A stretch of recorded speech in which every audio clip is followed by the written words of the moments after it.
হারামজাদা আন্দোলনে করতে গেছিলি না, এবার বুঝ। আপনারা বুঝতে পারছেন কি একটা শাসন ব্যবস্থা থেকে আমরা মুক্তি পেয়েছি। আমাদের বিগত ফ্যাসিস্ট সরকার 2 সপ্তাহে 1000 লোক হত্যা করেছে। তারা প্রত্যেকে হুইল চেয়ারে ছিল, একটা ছোট বাচ্চাও ছিল। একজন পায়ের কাপড় তুলে দেখালো যে হাঁটুর কাছে গভীর কালো চিহ্ন আর কি। বলো সেখানে সে যখন আহত হয়ে গিয়েছিল, ওখানে তার বর্ণনা অনুযায়ী ড্রিল মেশিনের মতো কোনো একটা কিছু ঢোকানো হচ্ছিল। কিছু চিৎকার করে বলছিল যে আমাকে একটু ওষুধ দেন, অ্যানেস্থেসিয়া দেন যেন ব্যথা না করে। তখন তার বুকের উপর পা চেপে, তার বর্ণনা মতে 2 জন ডাক্তার বুকের উপর পা চেপে তাকে আটকে রেখে বলছিল, হারামজাদা আন্দোলনে করতে গেছিলি না, এবার বুঝ।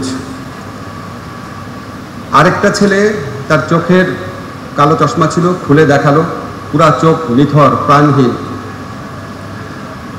একটা বাচ্চা ছেলে গুলি খেয়েছে হাতে, জাস্ট ক্লাস 2-তে পড়ে, সে কাঁদছিল।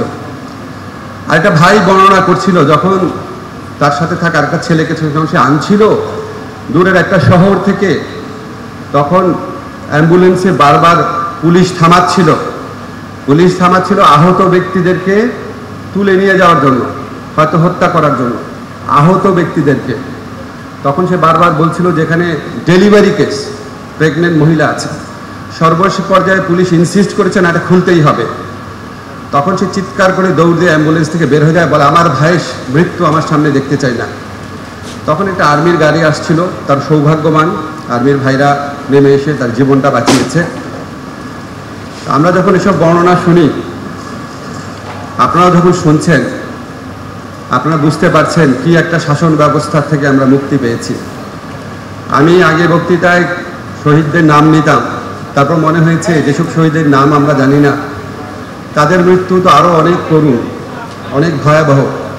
এপিসি থেকে একটা আহত ছেলেকে ফেলে দেওয়া হয়েছিল, আপনারা দেখেছেন, যদি না দেখে থাকেন সবাই দেখবেন, প্লিজ দেখবেন। আহত শরীরটাকে ডিভাইডারের উপর দিয়ে এমনভাবে ফেলা হয়েছে, মরা কুকুরকে বা আহত কুকুরকেও আমরা এইভাবে ট্রিট করি না। 1000 জন কমপক্ষে প্রাণ হারিয়েছেন, 30-40 হাজার আহত হয়েছেন, চোখ হারিয়েছেন। এত রক্তের বিনিময়ে এই উপমহাদেশে কোনো কালে কোনো ফ্যাসিস্ট শাসককে পরাজিত করতে হয় নাই। আপনাদের একটু পার্সপেক্টিভটা মনে রাখা দরকার।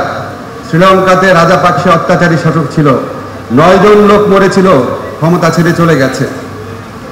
আমাদের দেশে আমরা কথায় কথায় হুসেইন মোহাম্মদ এরশাদের কথা বলি, 9 বছরে 26 জন মারা গিয়েছিল তার আমলে। আর একটু বেশি কম হতে পারে, বাট ক্যানট বি মোর দেন 40।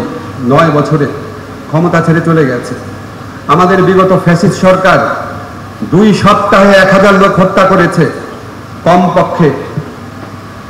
বহু মানুষ, বহু পরিবার, বহু হসপিটালে গিয়েছে, কারা মারা গেছে নাম বলে নাই, কারণ ফার্দার একটা হয়রানি হবে। আপনারা সবাই জানেন এই বাংলাদেশে বাস করেন, এই দেশে কি ঘটেছে।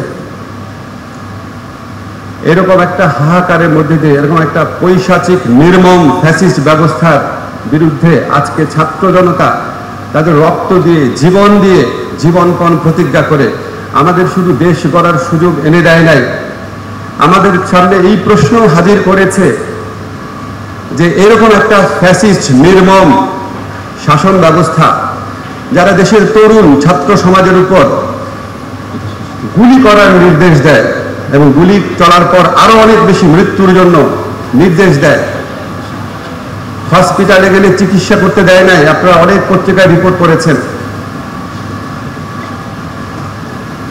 যাকে হত্যা করা হয় তার পরিবারের লোককে উল্টা মামলা দিয়েছে।